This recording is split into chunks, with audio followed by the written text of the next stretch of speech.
L'implémentation d'un MES est un gros changement. Peu importe la grosseur de l'usine, c'est un système qui va apporter beaucoup de choses, beaucoup de positifs, mais on doit se préparer.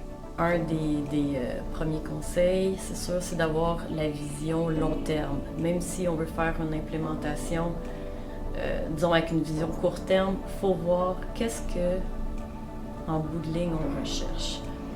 Ce que ça va donner, c'est que oui, on va mettre des fonctionnalités court terme, mais on va mettre une architecture qui va permettre de grandir.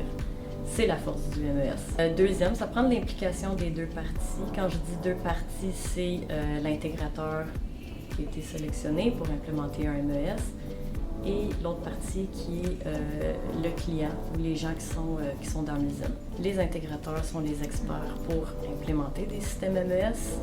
Le client, c'est lui qui connaît mieux son usine, les défis. Donc, travailler ensemble là-dessus, c'est super important. Donc, avoir une équipe du côté client aussi, puis travailler en collaboration. Ça va assurer une vision qui est la même, puis une implémentation qui répond bien aux besoins. On parlait tantôt de vision court terme, moyen terme, long terme.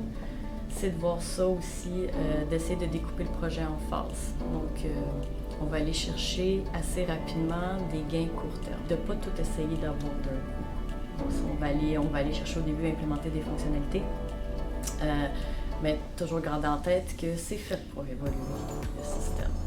Donc, de ne pas être pressé d'avoir tout, de s'assurer de la gestion du changement. Ce qui est un autre conseil, en fait, c'est de ne pas sous-évaluer la gestion du changement. Donc, s'assurer que les formations sont gérées, d'essayer de prendre le pouls du plancher le plus possible. C'est eux qui vont travailler avec le système en majorité. Donc, essayer d'inclure aussi l'opinion pour que l'implémentation se passe bien, puis que toute l'usine embarque, puis qu'ils comprennent bien aussi le système et le pourquoi le système est là. En fait, c'est important d'avoir une gestion du scope. Le MES, il peut faire beaucoup.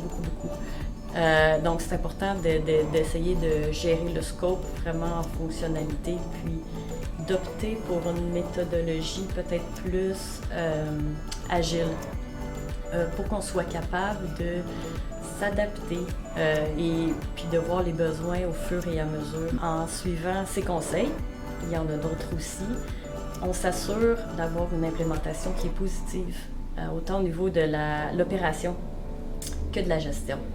Donc, c'est des très beaux projets qui apportent beaucoup, mais on doit être préparé.